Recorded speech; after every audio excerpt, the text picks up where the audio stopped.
Assalamualaikum warahmatullahi wabarakatuh.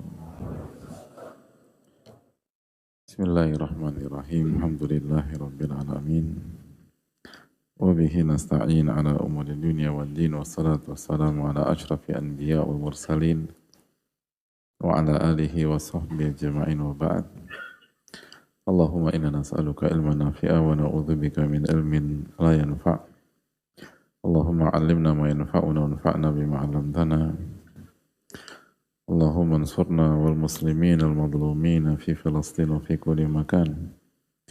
اللهم أصلح لنا أمورنا كلها وأصلح ولاة أمورنا واحفظنا وبلدنا من كل سوء إنك ولي ذلك والقادر عليه.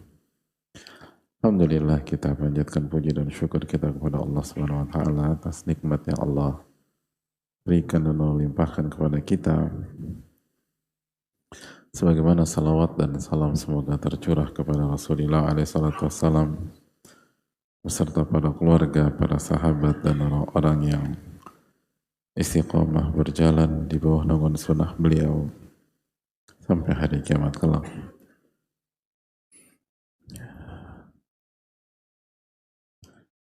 Hadirin Allah muliakan, semoga kita diberikan ilmu yang bermanfaat dan dilindungi dari ilmu yang tidak bermanfaat. Dan semoga Allah SWT menolong kita dan saudara-saudara kita, khusus yang terzalimi di Palestina dan di berbagai macam tempat. Semoga Allah perbaiki urusan kita dan urusan pemimpin-pemimpin kita. Dan semoga Allah Subhanahu wa taala menjaga kita dan bangsa kita dari segala keburukan. Amin ya rabbal alamin.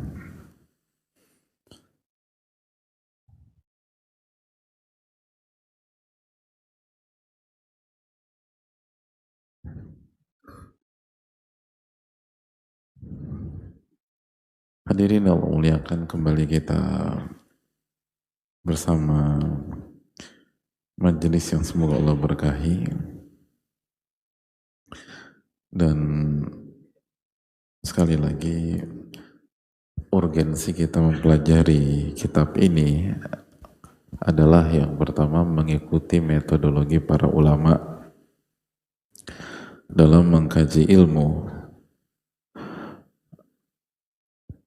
dan mengikuti pola mereka dalam mempelajari ilmu agama, sebagaimana buku ini dikaji di berbagai macam tempat dari zaman ke zaman dan direkomendasi oleh para ulama untuk dikaji di bab ini. Dan sekali lagi, inti dari ini semua adalah apa yang dikatakan oleh Umar bin Khattab radhiyallahu taala anhu, ta'addabu tsumma ta'allamu, belajar atau beradablah lalu belajarlah, beradablah lalu belajarlah. Jadi Anda harus beradab dulu baru Anda belajar, itu idealnya. Dan kita sudah sampaikan bahasa sederhananya bahwa ilmu itu harus dipegang oleh orang baik. Ilmu itu harus dipegang oleh orang yang punya adab dan budi pekerti yang luhur. Karena ilmu itu senjata. Sebagaimana dijelaskan panjang lebar oleh Ibnul Qayyim dalam Miftah. Sama, untuk punya senjata itu gak mudah.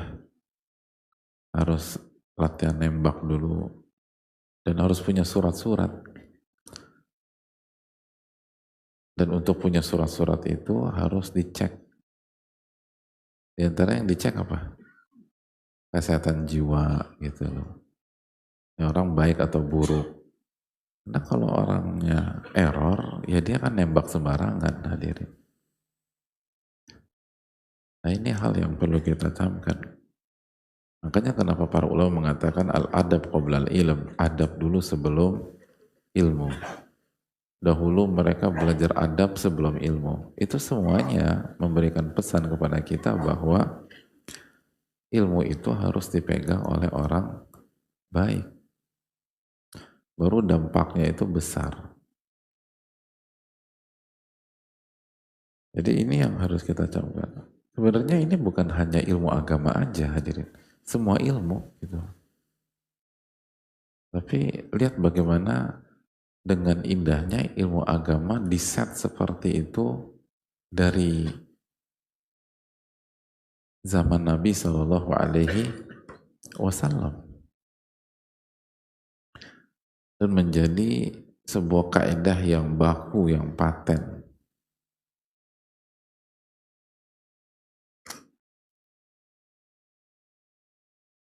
Itu hal yang penting. Pendekatannya kan hampir sama dengan sabda Nabi SAW, ni'mal malu soleh li rajuli soleh, sebaik-baik harta yang halal, yang baik di tangan orang soleh.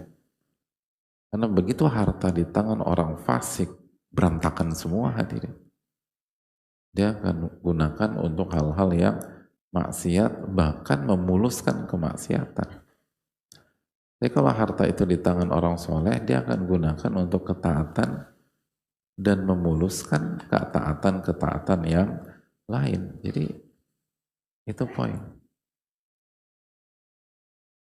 Nah oleh karena itu hadirin Allah muliakan, kembali lagi kita nggak meluas ya, tapi poinnya adalah ini kan menunjukkan bahwa hal-hal yang strategis itu, hal-hal yang dampaknya besar bagi diri sendiri maupun bagi masyarakat, itu dalam konsep agama kita harus di tangan orang-orang baik. Gitu. Seperti ilmu, ilmu itu dampaknya besar. Nah, itu perlu di tangan orang baik. Nah, gimana jadi baik, gimana jadi beradab, belajar hadir. Dan belajar dengan polanya para ulama. Karena mereka yang tahu. Dengan resepnya para ulama. Karena mereka yang ngerti. Nah, ini yang kita coba dengan segala keterbatasan kita. Ini yang kita coba dengan segala kebodohan kita dan kekurangan kita. Semoga Allah terima dan Allah perbaiki. Amin. Ya Rabbal Alamin.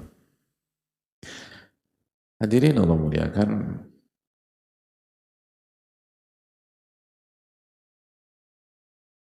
kembali bersama virus yang mematikan di dunia ilmu, yaitu ihtiqarun nas, meremehkan manusia. Dan kita akan lanjutkan ke ayat ke-13 dari surat Al-Hujurat. Mohon dibaca ulang, silakan. Assalamualaikum. Bismillahirrahmanirrahim. Alhamdulillahi rabbil alamin. Wa sallallahu wa sallam wa baraka ala nabiyyina Muhammadin wa ala alihi wa sahbihi ajma'in. اللهم اغفر لنا ولأستاذنا ولوالديه ووالدينا ولمشايخه ومشايخنا ولجميع المسلمين يا رب العالمين. قال الإمام بدر الدين أبو عبد الله محمد بن إبراهيم بن سعد الله بن جماعة الكناني الشافعي رحمه الله تعالى: ومن ألويات احتقار الناس تدبر قوله تعالى: لا يسخر قوم من قوم عسى أن يكونوا خيرا منهم وإنا خلقناكم من ذكر وأنثى وجعلناكم شعوبا وقبائل لتعارفوا إن أكرمكم عند الله أتقاكم فلا تزكوا أنفسكم هو أعلم بمن اتقى. جزاك الله خيرا. شكرا. جزاك الله خيرا.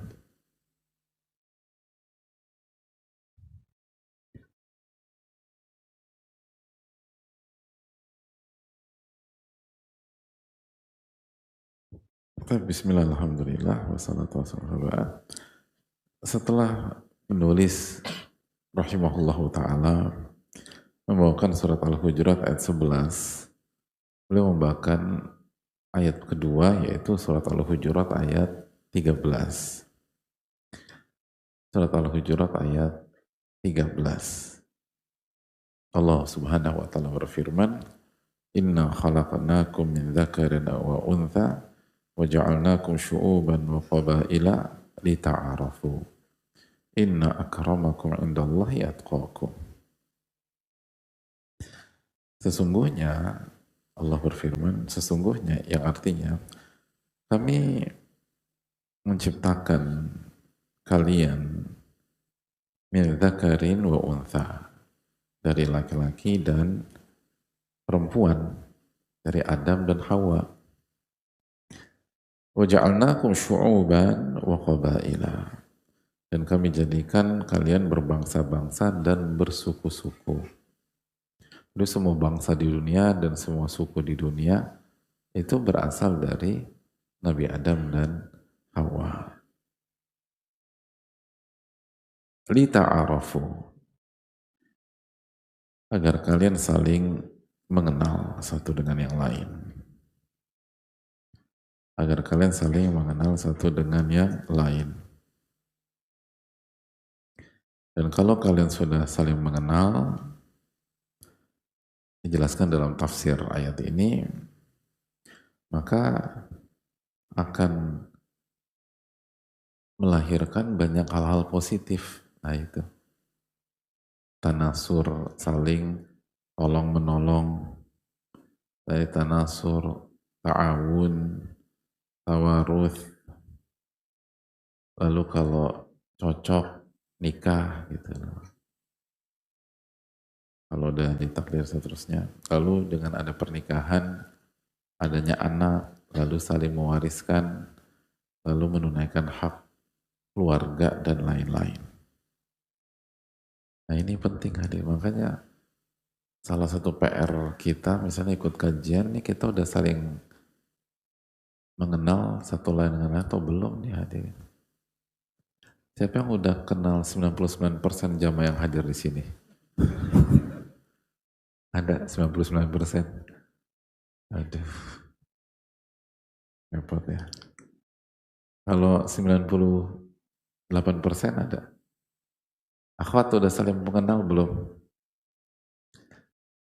Ini PR memang kalau kondisinya seperti ini. Padahal tujuannya itu adalah untuk saling mengenal. Lalu saling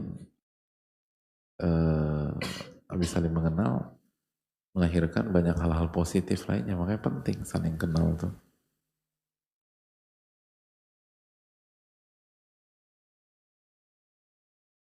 Hadirin kenal berapa orang di sini? Aku ini udah 3 tahun Pak Ustadz. Tapi ya aku cuma kenal 1 orang, Pak Ustadz. Aduh, salah lagi hadirin sekalian. Jadi 3 tahun itu enggak ada komunikasi dengan yang kanan, yang kiri, dan seterusnya. Coba siapa yang kenal paling banyak di sini? Tunjuk tangan. Pede aja. Nggak ada yang punya ini keberanian angkat tangan. Ada nggak? Hah? Terserah, kan saya nggak mengenal berapa orang. Yang merasa kenal banyak orang di sini. Yang paling banyak siapa? Hah? Nggak ada. Kalian hadirin nggak kenal satu pun? Hah? Ya coba aja mana? Tunjuk tangan dong Pak. Ya. Tunjuk siapa aja.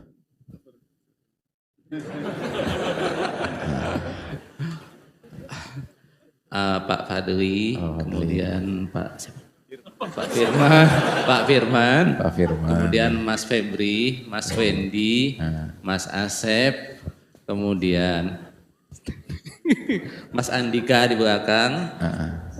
Mas Tias. Mana itu Andika, Bapak siapa? Pak Arif. Ya sekitar segitu Pak Ustadz. Ya bagus lah Pak. Masih ada dulu, karena udah berani.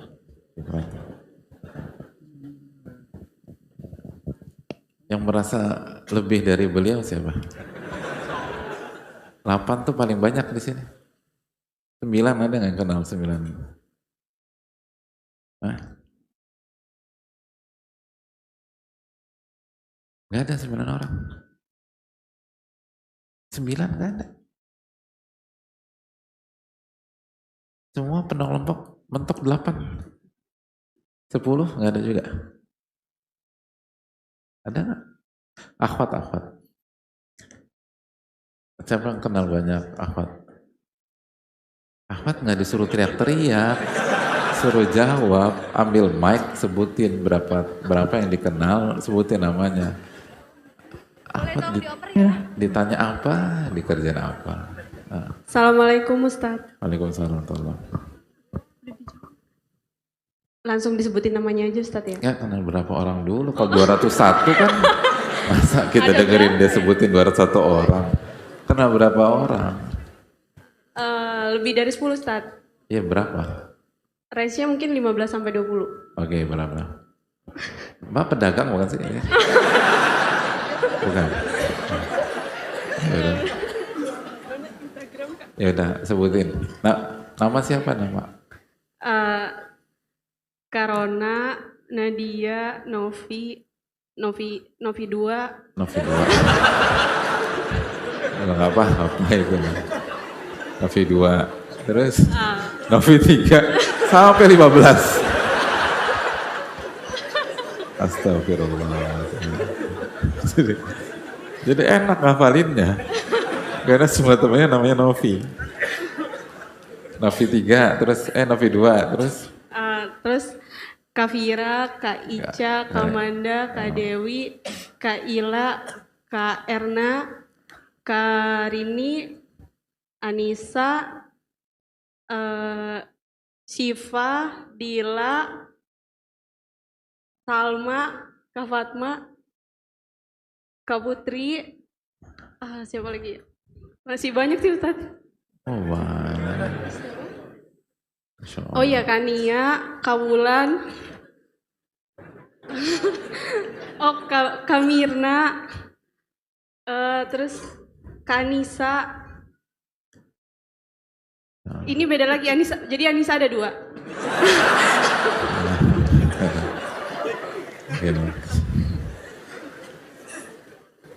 Udah. Masih banyak. Marni 1, Marni 2. Masya Allah. Mbak bukan DKM di sini kan? Oke. Social butterfly Ustadz. Oh. Nah. Terima kasih banyak. Itu. Jadi total ada berapa? Dapat hadiah belum? Lebih dari 20 tadi Ustadz. Iya. Iya percaya kok. Gak usah menjawab dengan tertekan seperti itu. Tapi jazakallahu khairan.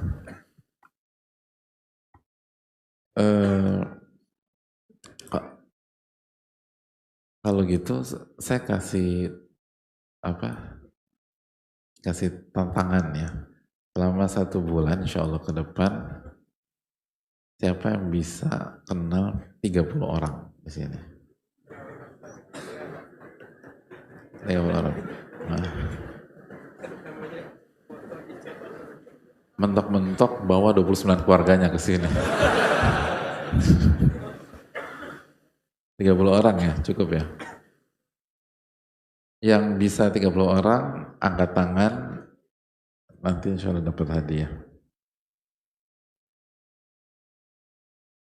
30 orang. Dan kenal benar, tunjuk 31, 2, 3, 4 gitu lah. Dan kalau pakai strategi beliau, boleh cari aja yang namanya sama biar gampang gitu lah. Kayak Budi kan banyak tuh namanya Budi.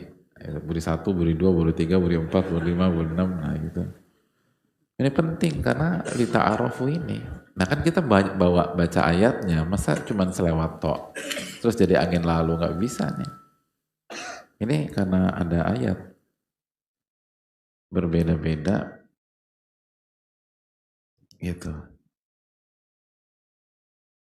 Dan 30 orang ini harus beda-beda.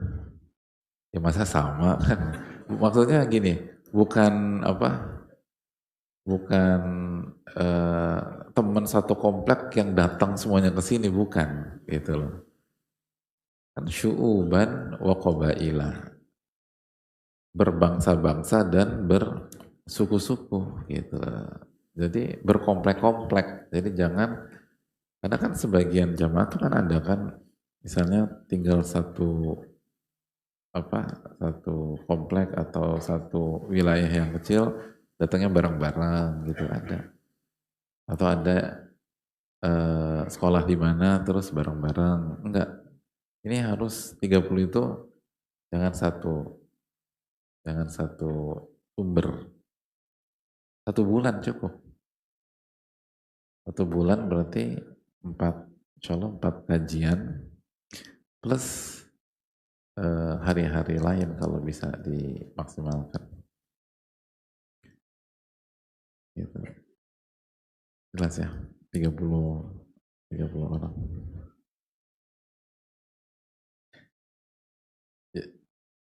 Yang bisa, sekarang berarti tanggal berapa sih? Berarti 1, 2, 3, 4. Berarti tanggal 11 ya. Insya Allah tanggal 11. Ini mah bukan sebulan, setahun kita. Iya. Jadi kita nih 2024. Nanti dikumpulin 2025. Lumayan setahun 30 orang. Nah ini penting biar hadirin tuh mau kenalan lah gitu. Memang nggak mudah, kondisi kajian kayak seperti ini tuh susah memang. Nah itu tantangannya di sana. Dan nanti berkah deh coba. Ini jadi intinya tuh jangan dapat hadiahnya. Intinya gimana ngamalin ayat ini, nanti Allah kasih keberkahan. Beda. Karena manusia tuh makhluk sosial dan sisi sosialnya itu harus diasah. Harus diasah. Dan ini salah satu tujuan penciptaan li ta'arufu. Agar mereka saling kenal. Dan nanti kalau udah saling kenal, nanti pintu-pintu kebaikan Allah buka. Gitu. Pintu-pintu kebaikan nanti Allah buka. Walaupun tentu saja di setiap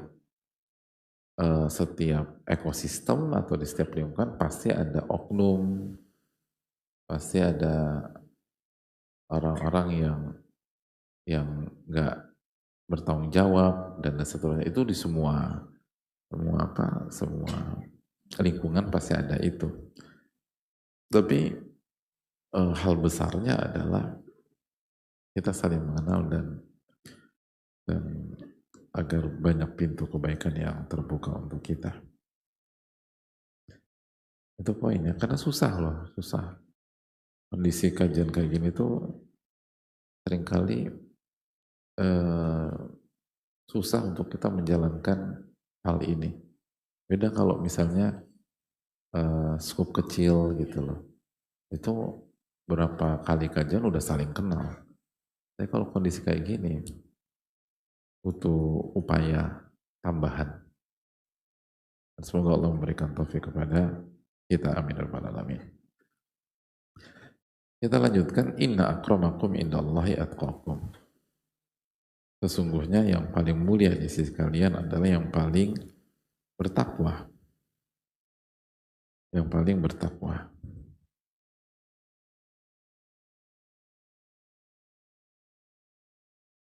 Lalu Allah SWT menutup firman-Nya dengan innallaha alimun khabir. Sesungguhnya Allah Maha mengetahui dan Maha paham hal yang global maupun yang detail. Khabir itu tahu yang umum, yang global, dan yang detail dan terperinci. Hadirin Allah muliakan, yang kita garis bawahi adalah inna akramakum indallahi atqakum. Sesungguhnya yang paling mulia di antara kalian itu adalah yang paling bertakwa. Dan Allah yang Maha Tahu. Dan di antara kemahatauan Allah, kemahasempurnaan ilmunya Allah, Allah lah yang Maha Tahu siapa yang paling bertakwa secara zahir dan batin. Siapa yang bertakwa zahir dan batin, siapa yang hanya terlihat bertakwa secara zahir, ternyata batinnya tidak. Nah itu. Kata sebagian para ulama tafsir seperti As-Sa'di rahimahullah, ya'lamu man yaqumu minhum bitaqwallahi zahiran wa batina mimman yaqumu bidzalika zahiran la batina.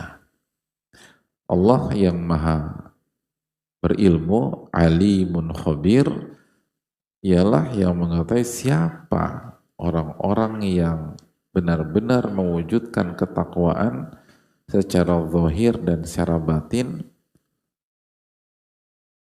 dari orang-orang yang hanya terlihat takwa secara zahir tapi ternyata batinnya tidak, hadirin.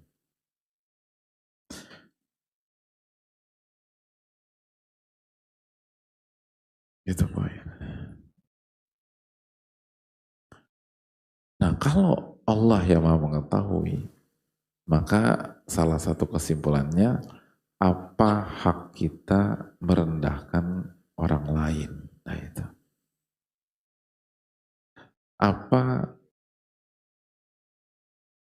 data kita sehingga kita merasa diri lebih tinggi daripada orang lain? Mungkin lagi-lagi kita terlihat lebih bertakwa dari orang lain secara zahir, tapi belum tentu secara batin. Belum tentu secara batin. Nah, yang tahu zahir dan batin itu adalah Allah Tabaraka wa Ta'ala. Yang tahu zahir dan batin itu adalah Allah Subhanahu wa Ta'ala.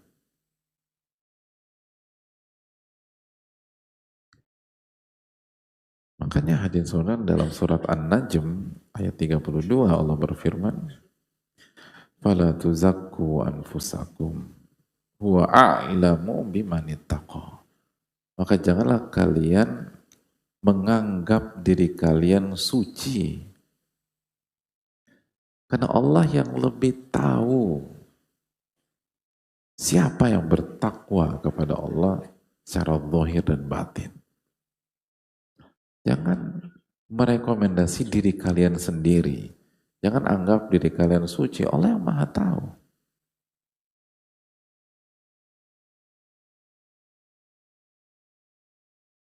Kenapa demikian? Karena sekali lagi alurnya kan hadirin sekalian, alurnya itu adalah manusia itu berbeda-beda. Manusia itu berbeda-beda.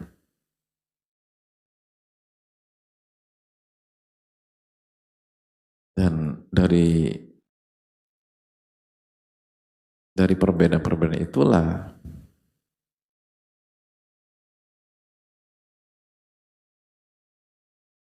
menunjukkan bahwa tingkatan mereka berbeda-beda hukum. Sesungguhnya yang paling bertakwa di sisi Allah adalah sesungguhnya yang paling mulia, paling tinggi kedudukannya di sisi Allah adalah yang paling bertakwa. Nah, berbicara bertakwa itu, Nabi SAW bersabda tentang inti ketakwaan.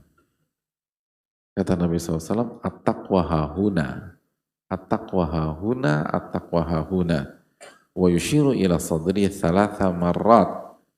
Kata Nabi SAW, inti dari ketakwaan itu di sini, sambil menunjuk dada beliau. Inti ketakwaan itu di sini, inti ketakwaan itu di sini. Beliau menunjuk dada beliau sebanyak 3 kali. Di sini, di sini, di sini. Artinya inti ketakwaan adalah di hati. Inti ketakwaan di ketakwaan batin. Dan bukan berarti zahir tidak penting. Kenapa inti ketakwaan di hati? Karena Nabi SAW bersabda, idza salahat salahal jasadu kulluh. Kalau hati itu baik, bertakwa, maka semua anggota badan akan baik. Wa idza fasadat fasadal jasadu kulluh. Kalau hati itu rusak, maka semua anggota badan rusak. Dan kalau terlihat baik di beberapa kesempatan, itu bisa jadi pencitraan, bisa jadi kemunafikan. Dan itulah inti kemunafikan, memperlihatkan keimanan secara zahir, tapi menyembunyikan kekufuran secara batin dan secara hati. Jadi itulah alurnya hadirin sekalian, bahwa inna akramakum indallahi atqakum. Yang paling mulia di sisi Allah di antara kalian yang paling bertakwa. Takwa itu intinya di hati. Nah, hati itu yang tahu hanya Allah. Fala tuzakku anfusakum. Jangan kalian menganggap suci diri kalian. Allah yang paling tahu, yang paling bertakwa. Atau ayat yang sedang kita bahas. Setelah Allah berfirman, inna akramakum indallahi atqakum, sesungguhnya yang paling mulia di sisi kalian, di sisi Allah dari kalian adalah orang yang paling bertakwa. Allah mengatakan bahwa Allah lah yang maha mengetahui dan yang maha khabir, atau yang tahu hal umum dan hal yang detail. Innallaha alimun khabir. Jadi ayat ini benar-benar menutup pintu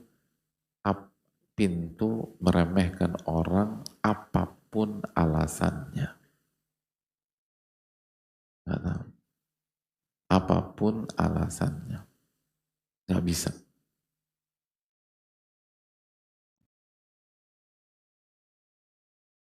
Karena untuk menganggap saya lebih baik daripada si A, ini belum ngeremehin loh, baru assessment aja, menilai siapa yang lebih baik, saya atau B, atau C, atau D, atau E.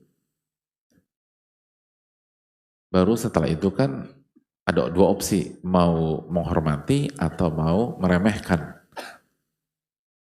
Bisa dimengerti nggak? Kan kita, orang tuh kan nggak langsung meremehkan pihak lain. Sebelum meremehkan, step sebelumnya adalah dia melakukan assessment dulu, dia melakukan penilaian. Siapa yang lebih baik nih?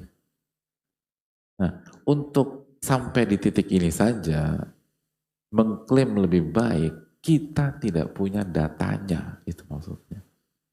Kita nggak punya datanya. Nggak punya datanya. Innallah alimun khabir. Yang tahu hanya Allah. Yang tahu hanya Allah. Kita nggak punya. Makanya sebelum sebatas merasa diri suci saja, itu udah ditutup pintunya sama Allah. Fala tuzakku anfusakum. Jangan menganggap diri kalian suci.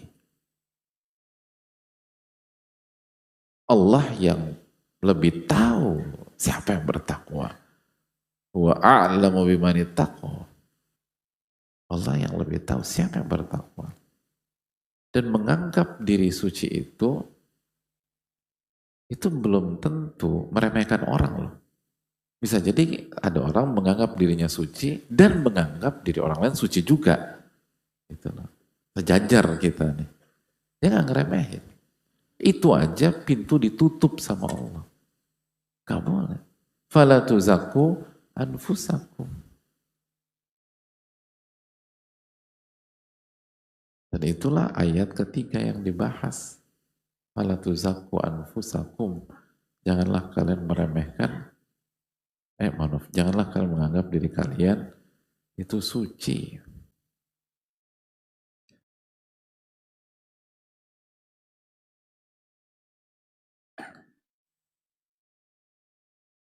Kenapa? Karena takwa itu di hati.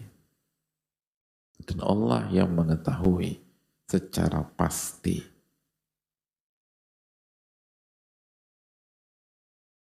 Itu poin. Gak bisa. Jadi gimana kita meremehkan? Wong, beberapa langkah sebelum meremehkan saja, pintunya sudah ditutup. Pintunya sudah ditutup. Jadi orang yang meremehkan pihak lain, itu menabrak bukan satu pintu, beberapa pintu yang ditutup sama Allah Subhanahu wa taala. Itu. Karena menganggap diri kita suci saja nggak bisa. Memastikan diri ini baik saja nggak bisa.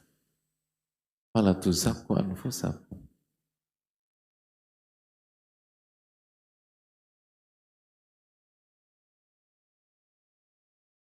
Dan maksud tuzakku anfusakum, jangan menyatakan diri kalian suci ala sabil ijab, terpukau dengan diri kalian, kagum dengan diri kalian, dan memuji diri sendiri. Nah, itu.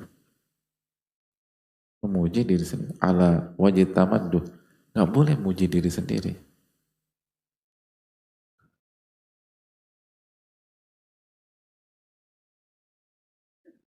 Makanya sebagian ulama tafsir mengatakan la tamdahuha ala sabilil ijab. Jangan memuji diri sendiri karena kagum sama diri kita. Berarti nggak boleh. Pintu itu boleh dalam rangka wa amma bi ni'mati rabbika fahaddits. Nah itu. Tapi hati-hati karena sangat tipis. Sangat tipis. Wa amma bi ni'mati rabbika fahaddits, surat Duha hadirin. Adapun nikmat Rabbmu ceritakan. Jadi dalam rangka, jadi sebenarnya yang dipuji itu bukan diri kita. Yang dipuji siapa? Allah, gitu loh. Yang hebat itu bukan diri kita. Yang maha sempurna dan maha baik itu Allah. Ah, itu beda. Adapun memuji yang apa? Yang arahnya mengangkat diri kita, menyatakan diri kita hebat, jago, pintar segala macam, gak boleh. Tapi menyebutkan nikmat Allah yang pada akhirnya Allah lah yang diagungkan, Allah lah yang dipuji, Allah lah yang ditinggikan dan dimuliakan.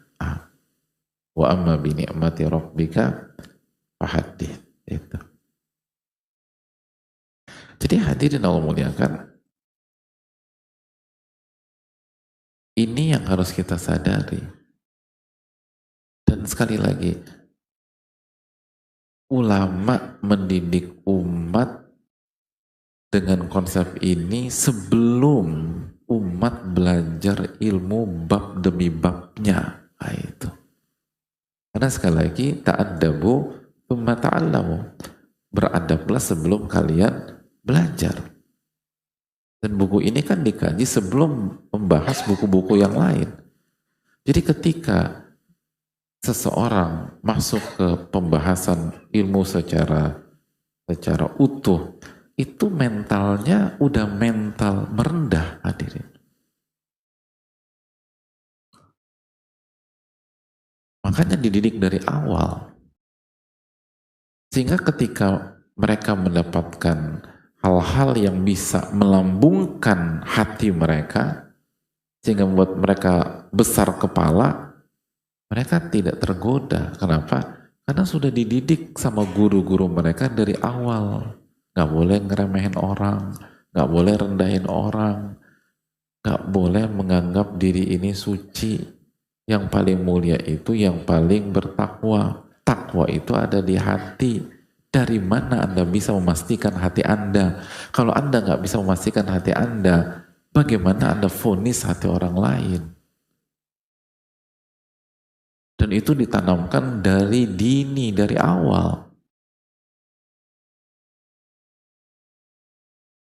Allah yang lebih tahu. Itu hal yang perlu kita renungkan. Bahkan sebaliknya, bahkan sebaliknya, suasana orang-orang yang bertakwa, orang-orang yang beriman itu apa hadirin? Salah satunya khauf dan roja. Nah itu dua hal yang kata para ulama seperti Ibnu Qayyim seperti dua sayap bagi seekor burung. Rasa harap dan rasa cemas. Sadarkah kita kalau kita benar-benar bisa menerapkan konsep bahwa dalam hidup kita harus selalu punya rasa harap dan rasa cemas, otomatis pintu menganggap diri ini suci itu tertutup dengan sendirinya. Atau pintu memastikan diri ini suci itu tertutup dengan sendirinya. Dan pintu merasa diri lebih baik, lebih hebat dari orang lain dan orang lain itu rendah, itu otomatis tertutup dengan sendirinya. Karena tabiat manusia, kalau sedang cemas tentang dirinya, dia akan teralihkan untuk memikirkan orang lain yang jelek-jelek. Karena dia fokus sama dirinya. Gitu. Ada orang datang ke dokter untuk mendengar hasil biopsi. Kata dokternya, mohon maaf mas, kanker paru stadium terminal. Na'udzubillah min dzalik. Ketika dia mendengar vonis itu, salah satu rasa yang timbul dalam hatinya apa? Kecemasan tentang nasib dirinya. Ya enggak? Ketika dia merasa kecemasan terhadap nasib dirinya, masih sempat nggak dia ngerendahin orang ketika keluar dari kamar pak dokter tersebut? Enggak. Dia udah nggak mikirin yang lain secara negatif. Dia hanya mikirkan gimana nasib saya. Nah, itu. Nah, pertanyaannya, ada banyak di antara kita mempelajari akidah Ahlussunnah wal Jamaah antara khauf dan roja, harap cemas. Pertanyaannya, apakah konsep harap cemas ini hanya sebuah teori yang hanya ada di kajian, atau bisa masuk ke lubuk hati kita dan mengkristal sehingga menjadi sebuah karakter? Sehingga yang lahir adalah adab yang mulia. Karena kita akan fokus ke sana terlebih dahulu. Makanya kan kata Al-Hasan tentang kemunafikan, ma khafahu illa mu'min wala aminahu illa munafik. Tidak ada yang merasa cemas terhadap kemunafikan dan riya kecuali orang beriman. Dan tidak ada yang merasa aman dari kemunafikan dan riya kecuali orang munafik.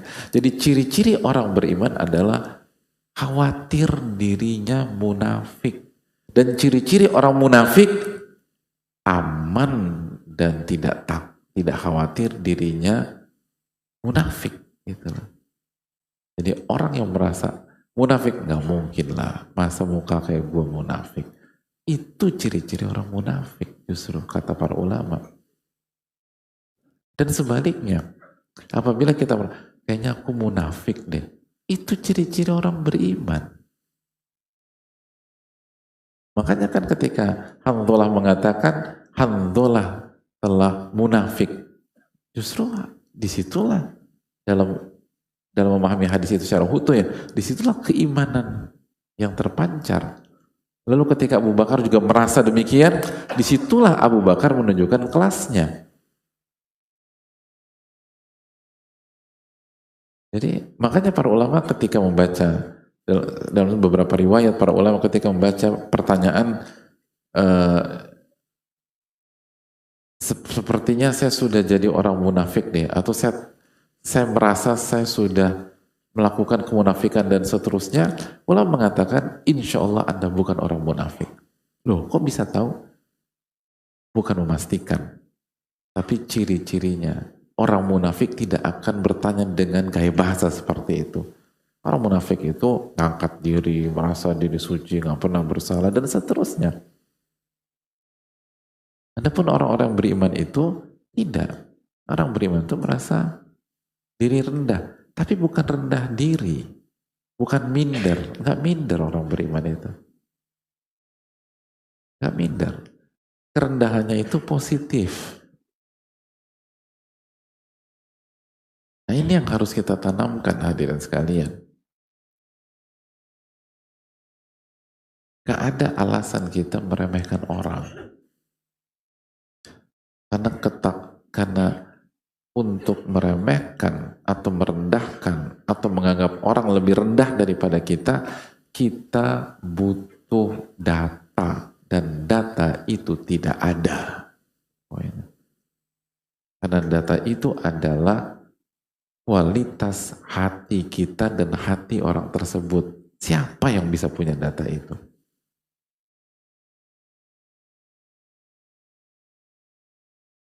Tapi kenapa ada vonis bersalah? Vonis bersalah ada, tapi bukan berarti meremehkan. Dan bukan berarti orang yang bersalah itu lebih rendah daripada kita. Itu poin. Gak serta-merta. Gak serta-merta. Dan ada banyak kemungkinan kata para ulama. Ada banyak kemungkinan.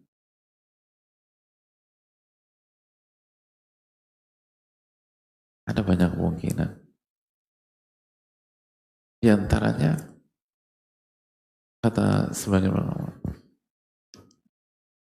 mungkin sekali lagi ilmu kita lebih banyak daripada orang tersebut. Orang tersebut baru ngaji atau baru hijrah.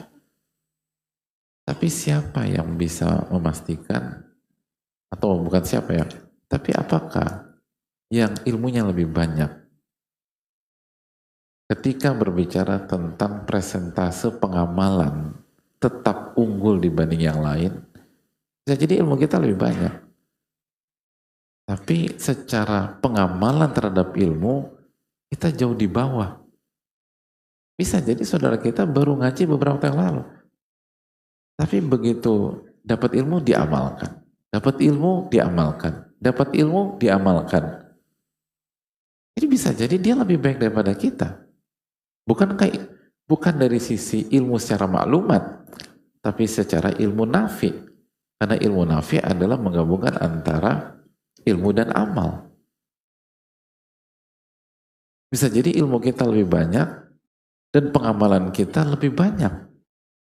Apakah kita bisa mengklaim dia lebih rendah? Nggak bisa. Karena kita nggak bisa memastikan kualitas ibadah kita dan kualitas ibadah dia. Bisa jadi ilmu kita lebih banyak, sholat sunnah kita lebih banyak, dan ilmu teman kita lebih sedikit, dan pengamalan sholat sunnahnya lebih sedikit. Tapi keikhlasan dia lebih tinggi daripada keikhlasan kita. Kekhusyuan dia lebih tinggi daripada kekhusyuan kita.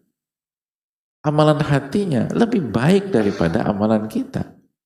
Sehingga dia lebih tinggi daripada kita. Siapa yang bisa jamin itu? Siapa yang bisa jamin itu? Jadi walaupun secara kasat mata ilmunya banyak, bahasa Arabnya cas-cis-cus, temannya cuma bisa assalamualaikum, hanya bisa syukron, antum, fi amanillah, belum tentu. Kan banyak kita tuh kalau doa semuanya fi amanillah gitu, mau berdoa fi amanillah, ya nggak apa-apa juga, tapi sekali lagi hadirin Allah muliakan, belum tentu kita yang hafal doa banyak gitu, komplit lebih baik daripada dia. Bisa jadi dia doanya hafal sedikit-sedikit tapi khusyuk. Kita enggak. Betul kita baca zikir pagi petang full. Tapi siapa yang khusyuk baca itu? Siapa yang meresapi ketika membaca Ya Hayyu Ya Qayyum bi rahmatika astaghits aslih li sya'ni kullahu wa la takilni ila nafsi tarfata ain. Teman kita hafalan doa zikir pagi petang sedikit, tapi kalau baca bi rahmatika astaghits aslih li sya'ni kullahu wa la takilni ila nafsi tarfata, nangis dia. Kita banyak hafalannya, tapi kalau baca tuh cepat. Ya ayo kami rahmatika astaghits aslih li sya'ni kullahu wa la takilni ila amsayna masalli al-qalila la ilaha gitu. Kan beda. Mungkin semuanya kita baca, tapi gak ada yang diresapi. Teman kita cuma satu, karena baru belajar. Tapi baca itu, nangis. Siapa yang bisa mengklaim lebih baik dan dia lebih rendah daripada kita? Gak bisa. Itu hal yang perlu kita tanamkan. Jadi fala tuzaku anfusakum. Bahkan kalau kita bicara kemungkinan, anggap saja hari ini kita di sisi Allah lebih bertakwa daripada teman kita hari ini.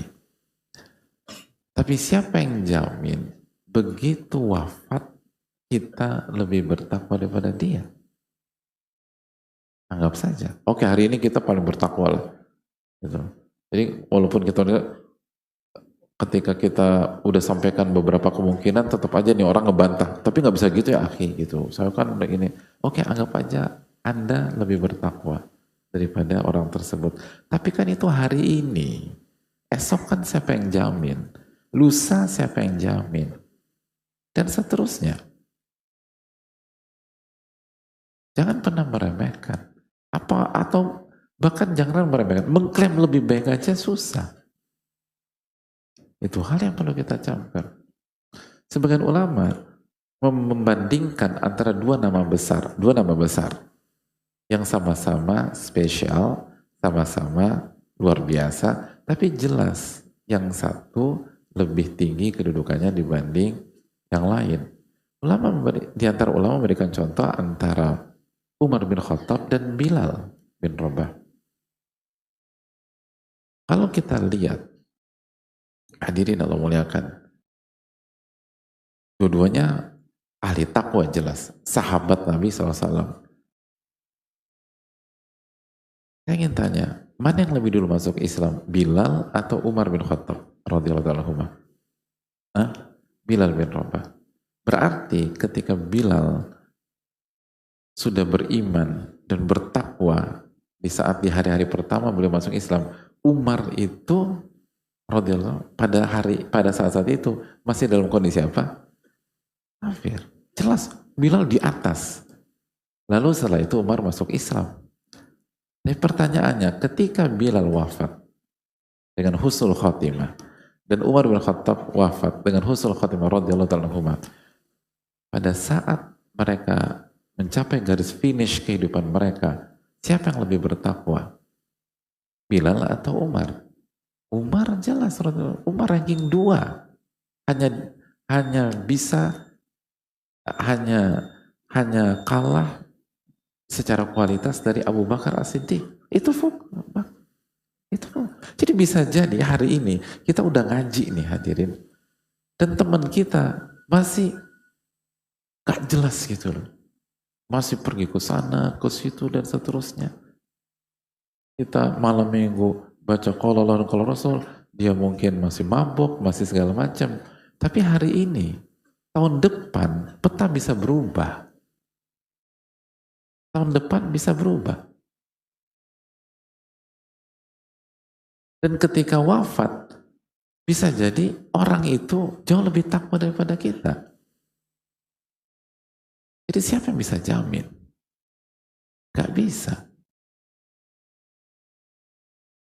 Jadi meremehkan orang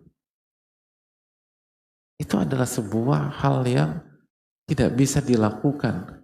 Karena untuk meremehkan atau menganggap orang itu rendah butuh data. Dan data itu tidak ada. Artinya gak ada pada kita. Data itu ada pada Allah dan Allah gak buka ke kita. Itu poin. Makanya zolim orang yang kalau kita melakukan hal tersebut. Karena data itu gak ada.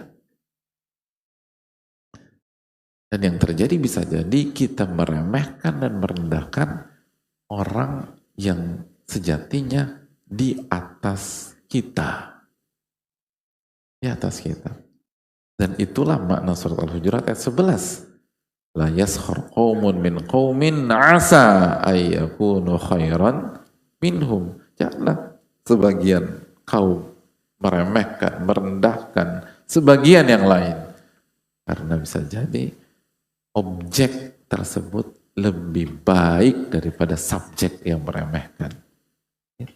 Dan itu kenyataan. Di mayoritas kasus kata para ulama, bahwa ketika seorang meremehkan saudaranya, maka saudaranya lebih mulia daripada dia. Dan itu sebuah hal yang sangat tragis dan menyedihkan. Gitu loh. Itu hadirin. Bayangkan, pernah nggak hadirin sekalian nilai fisika 4,5 lalu meremehkan teman yang fisikanya 9,5. Oh, itu bahaya. Gitu. Diremehkan tuh teman. Padahal dia lebih baik daripada kita. Itu kan nggak masuk akal hadirin. Waktu sholat sudah masuk, kita sholat maghrib dulu. Insyaallah kita lanjutkan. Assalamualaikum warahmatullahi wabarakatuh. Bismillahirrahmanirrahim. Alhamdulillah wassalatu wassalamu ala Rasulillah wa ala alihi wa sahbihi wa man wala wa ba'd. Allahumma inna nas'aluka ilman nafi'an wa na'udzubika min ilmin la yanfa'.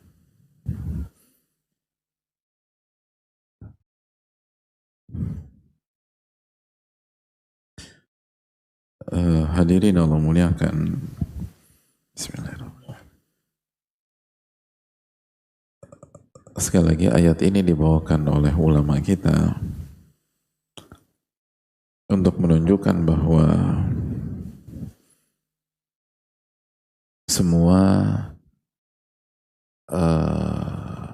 tolak ukur untuk menilai manusia yang bisa ditakar, bisa dinilai, itu tidak berlaku untuk menunjukkan orang itu mulia di sisi Allah Subhanahu wa Ta'ala. Dan itulah puncak atau itulah inti dari penilaian. Bagaimana mulia di hadapan pencipta kita dan mulia di hadapan yang memiliki alam semesta, surga dan neraka. Dan Allah Subhanahu wa Ta'ala hanya menjadikan takwa sebagai satu-satunya tolak ukur dan bahan penilaian untuk menunjukkan kemuliaan seseorang. Dan data itu tidak ada pada kita. Adapun data yang ada pada kita itu nggak bisa dijadikan bahan penilaian. Itu poinnya. Data yang ada pada kita itu seperti apa sih? Kekayaan, gitu ya. Kalau parameter kekayaan bisa kita dengan ada akan lebih mudah gitu. bisa dicek. Ini kayaknya berapa, ini kayaknya berapa. Terus apa lagi? Kecerdasan bisa dicek. Lalu apa lagi hadirin? Kekuasaan bisa dicek. Power atau strata sosial bisa dicek. Datanya ada gitu loh. Popularitas, fame bisa dicek, datanya ada. Si A followersnya berapa, si B followersnya berapa, bisa dicek. Terus apa lagi yang bisa dicek? Muka bisa dicek kan? Bisa dicek. Muka bisa dicek. Status yang nikah, yang jomblo bisa dicek. Nah, semua yang bisa dicek itu nggak berlaku, gitu. Yang berlaku hanya ketakwaan, dan ketakwaan tidak bisa dipastikan. Tidak bisa dipastikan. Bahkan memastikan ketakwaan diri sendiri sebelum orang lain saja nggak bisa. Fala tuzakku anfusakum. Jangan kalian menganggap diri Anda suci dan merekomendasikan diri Anda sendiri.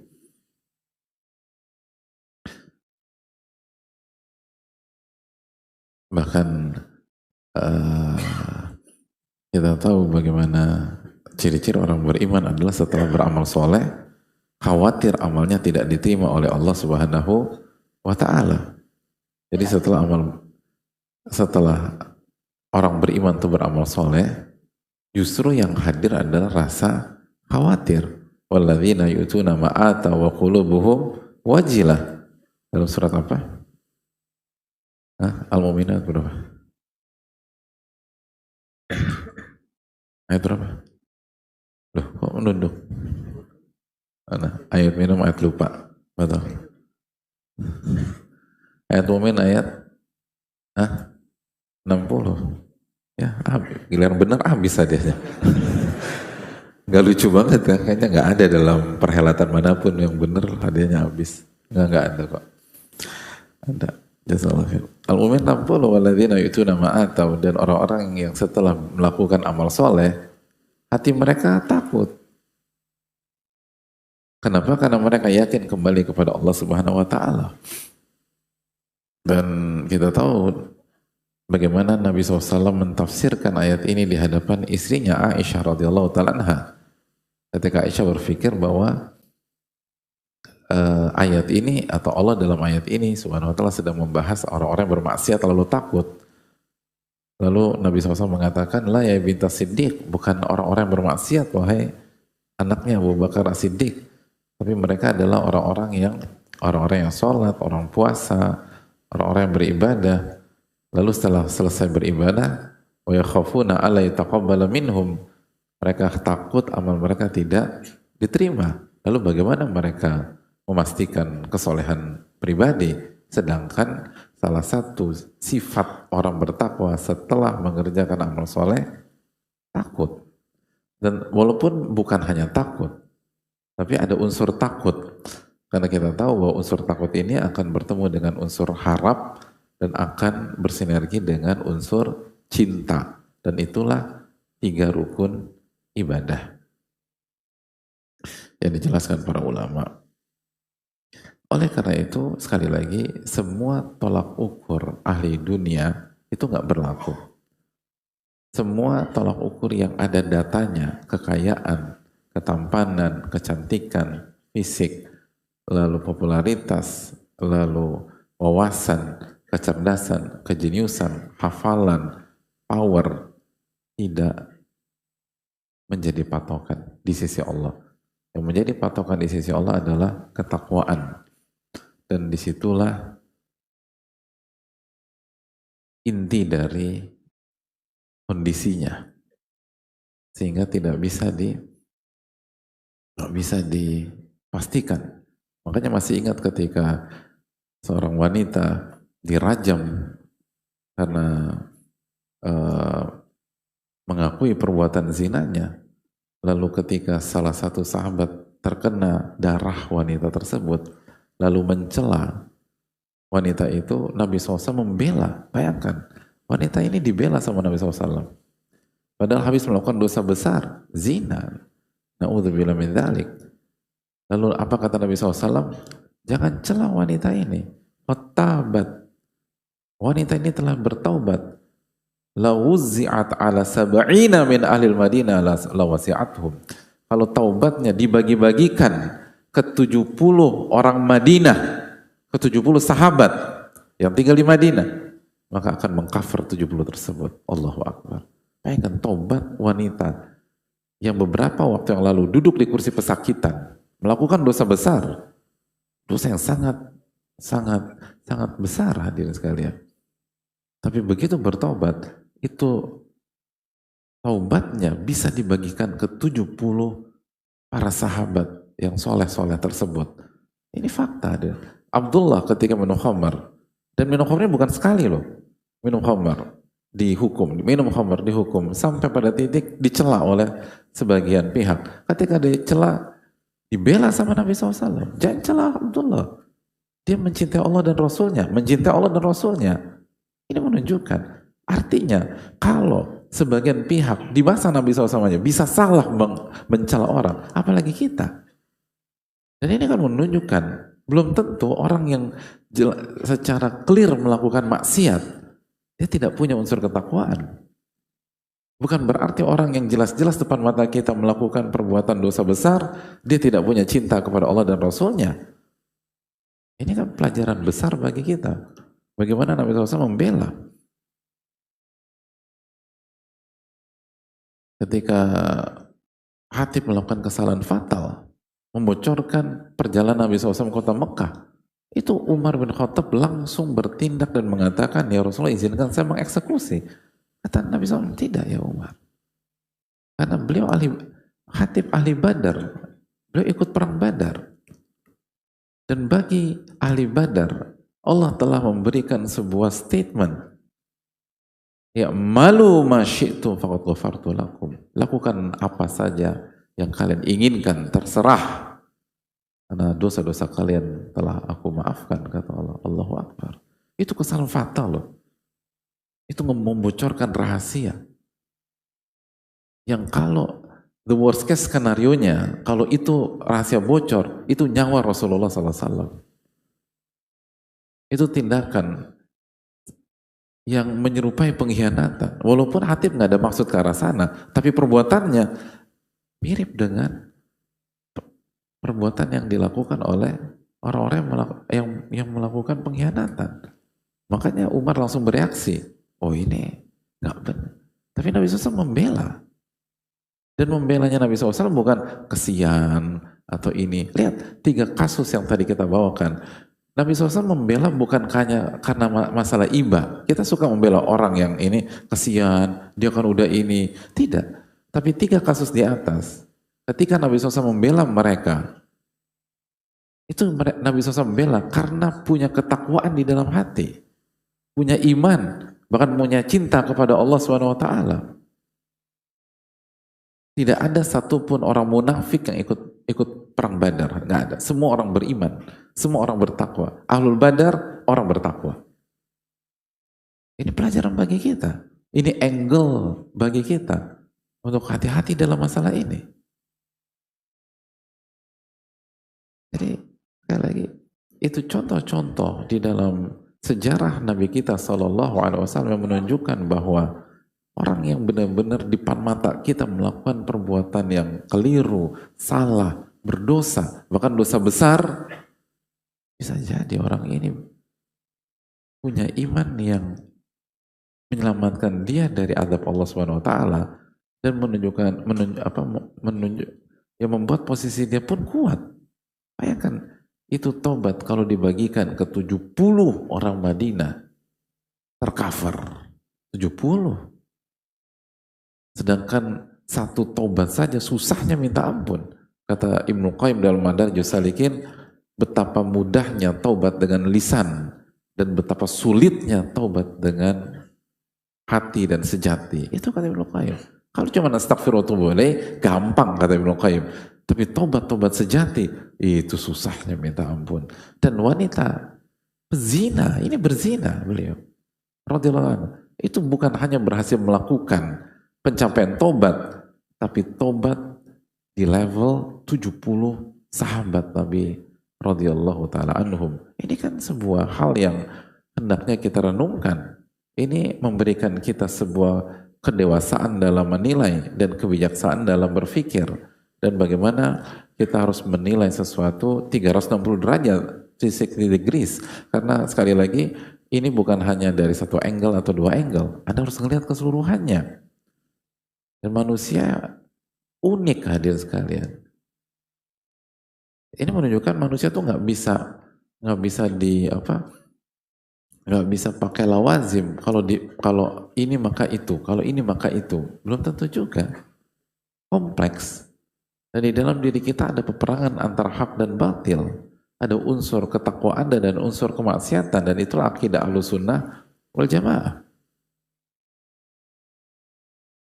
Oleh karena itu yang perlu kita tahu. Nah, kalau sampai pada titik orang melakukan kemaksiatan saja, itu tidak bisa kita pastikan kita lebih baik daripada dia. Itu jelas maksiat kepada Allah lah. Lalu bagaimana kalau parameternya uang? Kalau parameternya kekuasaan? Kalau parameternya popularitas? Kalau parameternya status sosial? Kalau parameternya fisik? Atau keutuhan tubuh antara yang sempurna dengan yang tidak sempurna? Atau ketampanan atau kecantikan? Itu jelas-jelas bukan parameter. Jadi hadirin Allah muliakan, ini yang perlu kita tanamkan bersama-sama, bahwa penuntut ilmu dididik dari awal proses perjalanan mereka, dari awal proses belajar mereka, dari awal mereka duduk di majelis ilmu. Mereka diajarkan untuk mengagungkan Allah dan respect kepada manusia, dan tidak merendahkan, tidak meremehkan, tidak menganggap diri mereka suci, memastikan diri mereka suci dan menjatuhkan orang lain. Tidak. Karena penuntut ilmu sejati paham benar bahwa data itu tidak ada pada mereka, tidak ada. Itu hanya Allah yang tahu. Wa a'lamu bimani taqwa. Allah yang maha mengetahui siapa yang bertakwa. Data itu nggak ada. Yang paling mengetahui itu Allah Subhanahu wa taala, bukan di kita. Bukan di kita. Bahkan sampai Umar bin Khattab radhiyallahu taala anhu diriwayatkan di masa pemerintahannya itu nggak tahu siapa saja orang-orang munafik. Dan harus ngecek Hudzaifah bin Yaman, karena yang dikasih tahu Nabi SAW hanya Hudzaifah bin Yaman. Kalau Hudzaifah bin Yaman radhiyallahu anhu mensolati salat jenazah, maka Umar solati. Kalau Hudzaifah tidak mensolati padahal tidak ada udzur, Umar nggak berani mensolati. Jadi hadirin Allah muliakan, ini menunjukkan bahwa begitulah para ulama kita dan para penuntut-penuntut ilmu dari dulu sampai sekarang itu bersikap. Makanya ilmu itu sangat indah, dan kita punya amanat untuk menjaga kultur mulia dunia ilmu tersebut. Sehingga berkelas hadirin sekalian. Dan semakin belajar semakin merendah. Semakin belajar semakin tawadu. Semakin belajar semakin menghormati orang, respect kepada orang. Dan cerdas dalam melihat angle. Walaupun orang itu salah. Cerdas dalam melihat angle walaupun orang itu duduk di kursi pesakitan. Dan salah-salah. Nabi SAW tidak mencari pembenaran ketika Hatib melakukan kesalahan, atau ketika Qomidiyah atau Juhaina melakukan kesalahan, atau ketika Abdullah melakukan kesalahan. Tapi Nabi SAW ingin mengajak kita ke angle yang lain. Ingat loh, mereka punya kelebihan, mereka punya ketakwaan yang membuat mereka mulia di sisi Allah Subhanahu wa taala. Dan itu yang perlu kita camkan. Yang itu yang harus kita renungkan. Jadi marilah kita bersikap demikian. Dan ini PR besar bagi kita. PR besar bagi kita semua, dan minta pertolongan kepada Allah Tabaraka wa Ta'ala. Dan kita buka sesi tanya jawab. Insyaallah kita lanjutkan di pertemuan yang akan datang. Wassalamualaikum.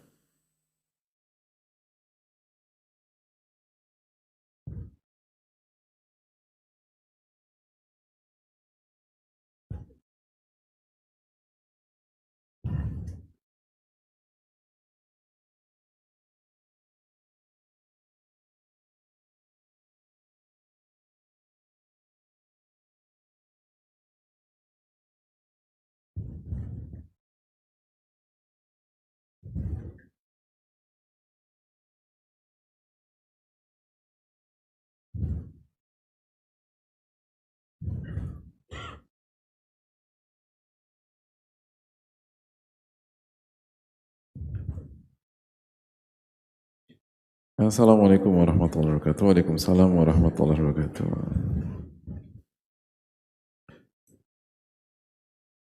Semoga Allah merahmati para ulama, ustadz dan semua jamaah di sini, melapangkan dada dan memberkahi hidupnya. Amin ya rabbal alamin. Dan begitu juga dengan bertanya. Izin bertanya Ustadz, mohon maaf di luar tema, bolehkah kita menghubungkan ketidakstabilan emosi atau fisik kita dengan takdir Allah? Misal mungkin karena masih terlalu sensitif atau suka sakit sehingga Allah belum mentakdirkan saya untuk hamil dan punya anak. Apakah ini masuk ke dalam suudzon kepada Allah? Saya overthinking sekali mengenai ini. Ustadz tolong doakan saya dan perempuan lain pejuang garis 2 untuk terus sabar dalam penantian dan yakin apapun takdirnya pasti yang terbaik. Jazakallahu khairan. Pejuang garis 2. Ya, jazakallahu khairan pertanyaan. Semoga Allah memberikan yang terbaik buat kita semua. Yang pertama, secara umum, ini masalah panjang tapi secara umum kita boleh beralasan dengan takdir dalam musibah tapi tidak pada maksiat. Karena yang pertama kali beralasan dengan takdir pada maksiat adalah iblis ketika tidak mau sujud kepada Adam. Adapun musibah, Nabi kita SAW bersabda bahwa ista'in billah wa la ta'jiz. Minta pertolongan kepada Allah dan jangan lemah, kata Nabi SAW. Fa in asabaka amrun, dan apabila Anda tertimpa sesuatu, kata musibah, sakit atau fisik dan seterusnya, faqul qaddarallahu wa ma syaa fa'al. Qaddarallah, Allah telah takdirkan, dan apa yang Allah inginkan maka itu yang terjadi. Qaddarallahu wa ma syaa fa'al, jelas-jelas. Bahkan itu disunahkan untuk diucapkan. Kalau ada kejadian yang tidak kita inginkan, yang tidak kita sukai, yang tidak kita harapkan, maka salah satu zikirnya adalah qaddarallahu wa ma syaa fa'al. Allah sudah takdirkan, dan apa yang Allah inginkan itu yang terjadi. Wala taqul law anni fa'altu kadza lakana kadza. Dan jangan Anda mengatakan kalau aku melakukan ini pasti kejadiannya beda. Kalau aku nggak melakukan itu pasti akan lebih baik. Tidak. Karena kata Nabi SAW, fa inna law, karena sesungguhnya law, andai saja itu law tuftahu fa inna law, karena andai saja tuftahu amala syaitan. Itu buka lapangan pekerjaan buat syaitan. Ya kan? Syaitan nggak dikasih lapangan pekerjaan aja ngerjain kita, hadirin. Ini gimana kalau kita buka lapangan pekerjaan buat syaitan? Ya selesai kita, hadirin. Makanya jadi overthinking, jadi dihabisin sama syaitan. Syaitan, hadirin bilang nggak ada kerjaan di sini, tetap datang dia, dan tetap ada kerjaan di diri kita. Apalagi tuftahu amalu syaitan, apalagi pintu pekerjaan dibuka sama kita. Jadi jangan bilang andai saja. Oh, itu kalau andai saja nanti bisa gila orang. Beneran dimainkan sama syaitan. Maka tutup pintu itu. Katakan qaddarallahu ma syaa fa'al. Allah sudah takdirkan. Anda mau coba kayak gak akan bisa. Makanya kan akidah Ahlussunnah wal Jamaah kan inna ma asabaka lam yakun liyukhti'ak. Apapun yang Allah takdirkan gak akan meleset. Wa ma akhta'aka lam yakun liyusibak. Dan yang meleset gak akan menimpa kita. Gak akan menimpa kita. Jadi justru ucapkan qaddarallahu ma syaa fa'al ketika kita terima musibah atau fisik kita seperti ini, atau kita masih garis satu, ucap qaddarallahu ma syaa fa'al. Itu sunnah Rasulullah dan ajaran Rasulullah Sallallahu Alaihi Wasallam. Dan bagi setiap pasangan, khususnya ibu-ibu atau para wanita yang berjuang untuk punya anak, hal yang positif. Tapi sekali lagi, yakinlah bahwa yang paling tahu yang terbaik untuk kita adalah Allah Tabaraka wa Ta'ala. Yang paling tahu yang terbaik buat kita adalah Allah Subhanahu wa Ta'ala. Dan sekali lagi bagi kita yang memperjuangkan anak, jangan pernah lupa juga hakikat anak.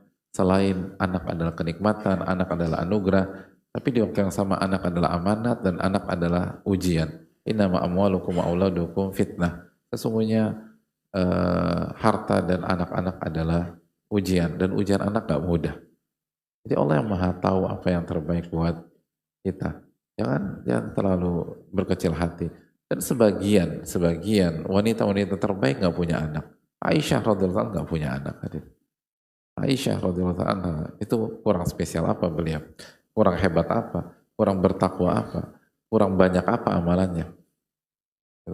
Salah satu misalnya kiat salah satu ikhtiar punya anak misalnya memperbanyak sedekah.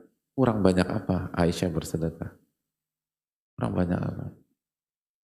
Aisyah tuh radhiyallahu anha itu bisa dapat rizki, sekali dapat itu miliaran dan semua dibagi-bagikan. Sampai lupa beli daging buat buka puasa hari itu. Jadi hari itu juga habis itu uang. Miliaran, miliaran. Bukan 100, 200 juta, miliaran. Langsung dibagi-bagikan. Saking semangatnya bagiin. Sampai lupa buat beli keperluan sendiri. Sampai orang rumahnya bilang, kenapa nggak disisakan untuk beli daging buat buka puasa? Oh kita nggak punya daging ya? Nggak punya. Ya udah habis. Simpel aja gitu. Oh ya kenapa nggak bilang?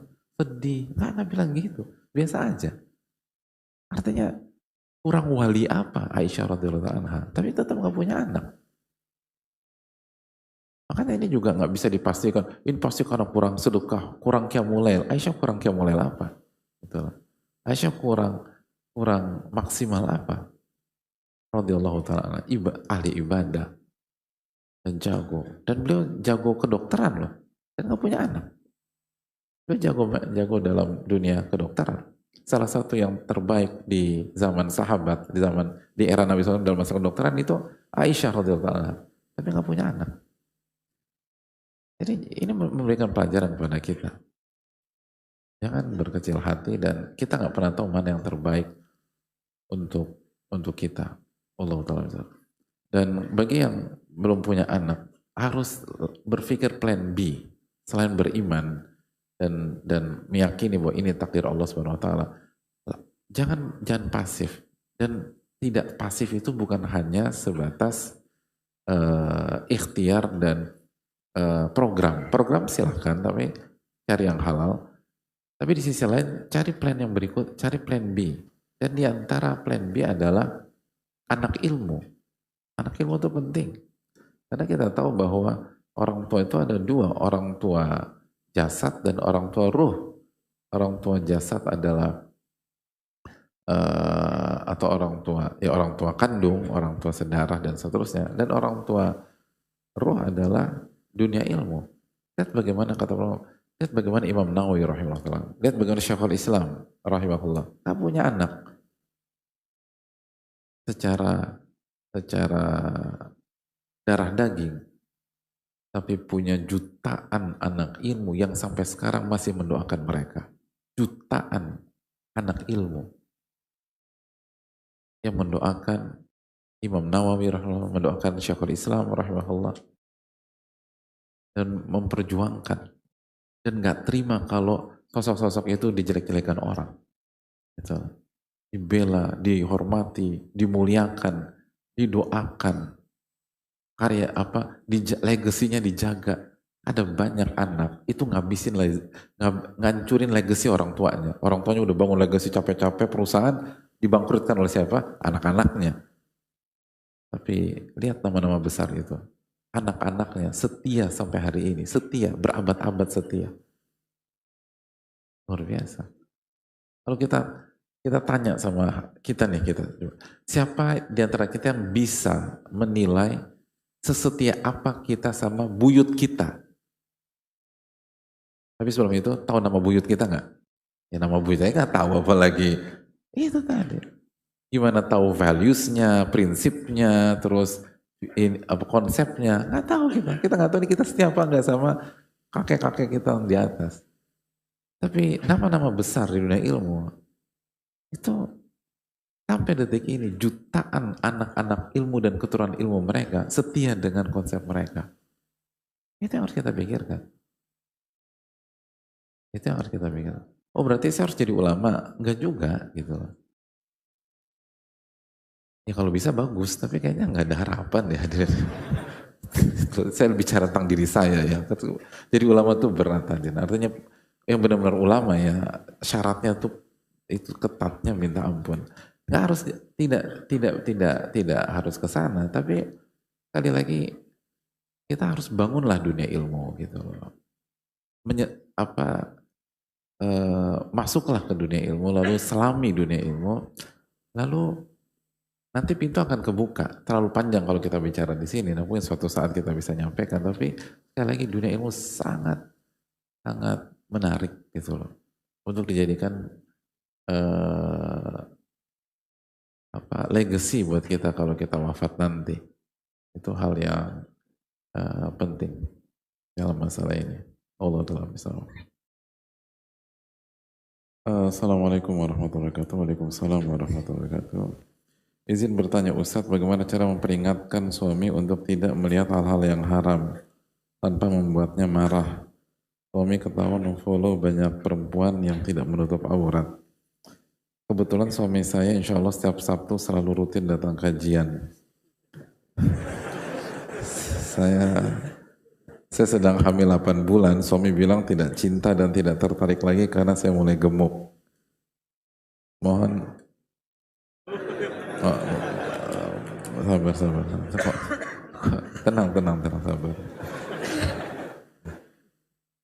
Kok jadi terbelah kita hadirin? Mohon nasihat saya bagaimana menjadi istri yang sabar dan tetap baik kepada suami. Dan mohon pula nasihati suami saya sebagaimana peran dan tugas ia menjadi suami dan calon orang tua. Jazakallahu khairan. Wassalamualaikum warahmatullahi wabarakatuh. Terima kasih atas pertanyaannya dan semoga penanya dan suaminya senantiasa dijaga oleh Allah dan kita semua. Yang pertama Yang pertama, tolong siapapun suami wanita ini jangan marah ya. Jangan pas pulang dimarahin karena cukup spesifik loh. Hamil 8 bulan. Suami tidak cinta dan tidak tertarik lagi karena saya mulai gemuk dan bla bla. Ini suaminya tahu lagi dibicarakan. Ya Allah. Yang pertama, sekali lagi khususnya buat ibu-ibu ya, buat istri, niatnya kita sadari baik. Tapi menggunakan cara ini seringkali nggak efektif gitu loh. Dan itu sering banget terjadi di dunia ibu-ibu yang sudah ngaji. Mumpung suaminya datang, lalu kasih pertanyaan tentang suaminya biar suaminya dengar gitu loh.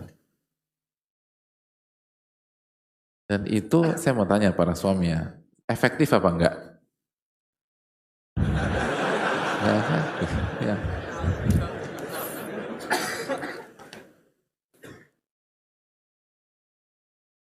Coba yang bilang efektif berapa orang? Siapa yang bilang? Coba yang bilang efektif angkat tangan coba. Hah? Gak ada yang angkat tangan loh. Yang angkat tangan ada tuh, siapa sih itu? Coba. Itu pakai baju hitam kuning lagi jalan. Itu yang bilang, tadi angkat tangan. Kamu siapa namanya? Yang lagi jalan itu loh. Hah? Itu satu-satunya yang angkat tangan beliau itu tadi. Coba tanya, udah berapa tahun menikah? Nggak, jadi kalau bagi ibu-ibu yang nggak dengar, itu tadi ada anak kecil jalan. Satu dari sekian ini nih, para suami-suami, yang angkat tangan cuma beliau aja. Itu menunjukkan nggak efektif. With all due respect ya, tanpa mengurangi rasa hormat, dan kita tahu niat istri kita ini baik-baik, tapi terus terang nggak efektif. Kenapa nggak efektif? Karena di dalam diri laki-laki ada sifat kepemimpinan. Ar-rijalu qawwamuna 'alan nisa. Allah yang berfirman, laki-laki itu pemimpin. Kenapa pemimpin? Ada dua faktor. Faktor pertama, bima faddalallahu ba'dahum 'ala ba'd. Karena sifat kepemimpinan Allah masukkan ke dalam diri laki-laki lebih dibanding wanita. Yang kedua karena faktor nafkah. Nah, mengkomunikasikan pesan kepada pemimpin itu ada aturan mainnya, ada seninya. Dan salah satu cara yang tidak efektif adalah mengangkat mengangkat PR pemimpin ke khalayak ramai gitu loh. Itu enggak efektif sama sekali. Walaupun namanya enggak disebutkan, tapi kan spesifik nih. Gitu, makanya bagi suami sabar gitu. Niat istri kita tuh baik. Dan istri kita lagi hamil 8 bulan, hormon lagi nggak stabil gitu loh. Jadi sekali lagi, tolong bagi ibu-ibu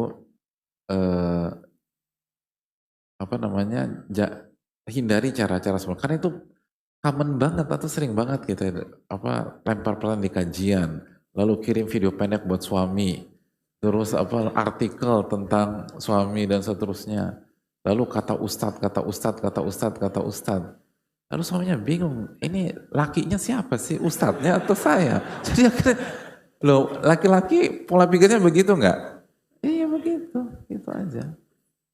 Nggak bisa, harus pakai bahasa yang jauh lebih efektif gitu loh.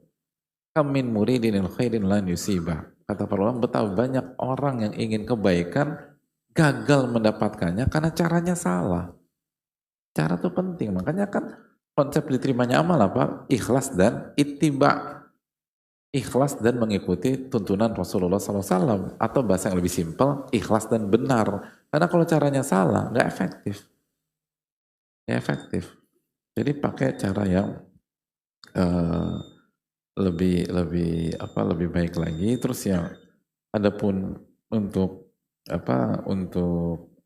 suami termasuk saya dan kita semua, mari kita jaga lisan kita ke istri kita, sebagaimana istri juga harus jaga penampilannya di hadapan suami. Dan menjaga penampilan itu nggak harus kilogram tertentu loh, gitu loh. Nggak harus, karena ada laki-laki justru suka yang tipe laki-laki kan beda-beda.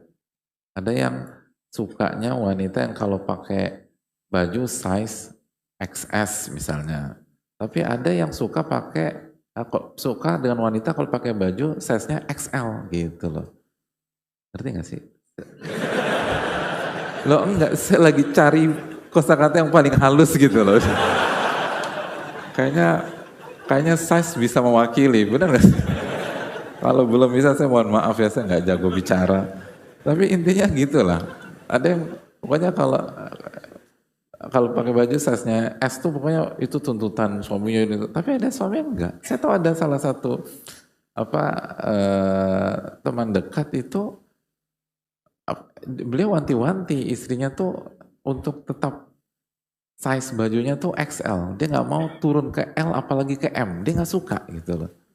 Nah, tipe laki-laki itu beda-beda. Jadi ini kita nggak bicara kesehatan ya. Kita nggak bicara kesehatan, kita nggak bicara overweight, kita nggak bicara yang lain. Itu bidangnya lain dan para dokter lah mohon jelaskan. Tapi poinnya adalah bahwa tolong jaga penampilan, tolong jaga tubuh dan seterusnya. Tapi juga nggak bisa disalahkan, karena hamil 8 bulan, gimana coba nuntut wanita ini tapi lagi hamil 8 bulan kan nggak ini juga ya. Tapi saya rasa masalah ini biasanya lebih kompleks daripada yang disampaikan. Cuman poinnya adalah tolong wanita jaga penampilan, karena kan salah satu wanita soleh antasuru idza nadhara ilaiha. Kalau dilihat suami itu senang. Nah itu. Kalau dilihat suami itu senang. Nah gimana caranya untuk itu? Dengan cara yang halal. Bagi laki-laki tolong jaga lisan. Apalagi wanita-wanita itu sosok yang sangat punya kepekaan dengan indera pendengaran gitu loh. Benar gak sih? Benar gak ibu-ibu? Betul kan? Iya, benar. Makanya kita harus ngerti perempuan tuh punya kepekaan yang sangat kuat dengan indera pendengarannya. Jadi tolong jaga lisan, tolong jaga kata-kata kita.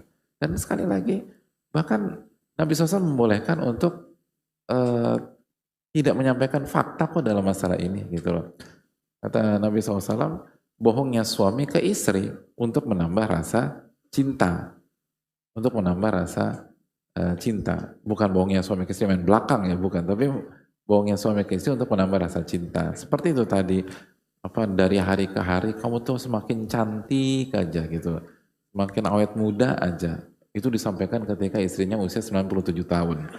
Dari hari ke hari. Kira-kira benar apa enggak? Ya Bapak jamaah yang menilai lah ya. Jadi istrinya udah 97 tahun, kamu tuh dari hari ke hari tambah cantik, tambah awet muda aja. Kan kita jadi agak bingung ya. Tapi itu boleh, nggak ada masalah. Dan istri kalau dibilang begitu, senang apa enggak? Senang nggak sih? Senang nggak ibu? Senang. Senang, padahal mereka tahu itu bukan fakta. Ya benar. Dan nggak ada istri langsung bawa hadis Nabi. Innal kadhiba yahdilal fujur wa innal fujur yahdilan nar. Suamiku bertakwa kepada Allah, kebohongan bawa kepada kefasikan, kefasikan bawa ke neraka. Nggak akan bilang begitu, senang. Dan itu boleh. Itu boleh. Itu dibolehkan Nabi kita SAW. Jadi tidak semua fakta itu disampaikan gitu loh. Nggak semua fakta itu disampaikan. Apalagi istri kita lagi hamil, terus juga tubuhnya itu sangat tidak bisa dipisahkan dengan kondisi yang lagi hamil. Dia harus makan bagus, dia harus ekstra dalam mengkonsumsi makanan yang bergizi dan seterusnya. Ya kita harus dukung lah gitu. Kita harus dukung dan kita harus support beliau dan memfollow ini bukan solusi. Itu yang perlu kita camkan, bukan solusi. Tapi jangan merasa terpuruk lalu putus asa merasa ini. Tinggal istighfar, taubat, tutup, lalu buka lembaran baru lah. Apalagi istri kita udah hamil 8 bulan dan insya Allah nggak sampai 2 bulan lagi kita akan menjadi seorang ayah. Atau kalau ini anak kedua, anak ketiga berarti tanggung jawab kita akan semakin besar. Aduh jadi ayah tuh beratnya minta ampun hadirin. Dan harus benar-benar kita takarub kepada Allah Subhanahu Wa Taala. Benar. Sangat-sangat beda, sangat-sangat kompleks gitu. Tanggung jawabnya berat, kita harus mempertanggungjawabkan. Kan kita akan ditanya oleh Allah tentang anak tersebut. Jadi kalau kita ingin berhasil jadi ayah, inilah momen kita berubah dan mungkin ini cara Allah dan insya Allah ini cara Allah SWT untuk membuat kita lebih baik lagi. Jadi saya harap pulang dari sini jangan ribut antara suami istri, tapi justru konsolidasi karena waktu tinggal 1 bulan 2 minggu more or less kurang lebih. Jadi tolong dijaga dan saling kasih udzur, saling memaafkan dan apa yang dilakukan sama sekali bukan solusi, justru memperparah kondisi, justru memperkeruh kondisi. Kembali kepada Allah Subhanahu Wa Taala, minta tolong sama Allah Subhanahu Wa Taala, lalu jadikanlah ini momentum untuk memasuki bulan terakhir kehamilan, lalu pekan-pekan terakhir harus lebih solid, harus lebih bonding lagi. Dan ini momentum ya, momentum kelahiran itu momentum bagi suami istri untuk konsolidasi internal dan merasakan benar-benar kita satu tim dalam menghadapi ujian Allah Subhanahu Wa Taala. Sayang kalau terdistract dengan hal-hal seperti ini. Dan khususnya bagi suami, bagi laki-laki, hendaknya ini momentum suami bangun narasi loh. Karena ini pekan-pekan terakhir menuju kelahiran. Jadi penting sekali membangun narasi dan pentingnya panglima keluarga itu turun ke medan tempur pada kali ini dan memimpin istrinya menghadapi saat-saat yang berat dan saat-saat yang tidak mudah dan memperlukan nyawanya pada saat melahirkan. Dan nanti kita akan merasakan ini salah satu momen terindah kita dalam kehidupan rumah tangga kita. Ini yang bisa disampaikan, semoga memberikan taufik. Subhanakallahumma wa bihamdika, la ilaha illa anta, astaghfiruka wa atubu ilaik. Assalamualaikum warahmatullahi wabarakatuh.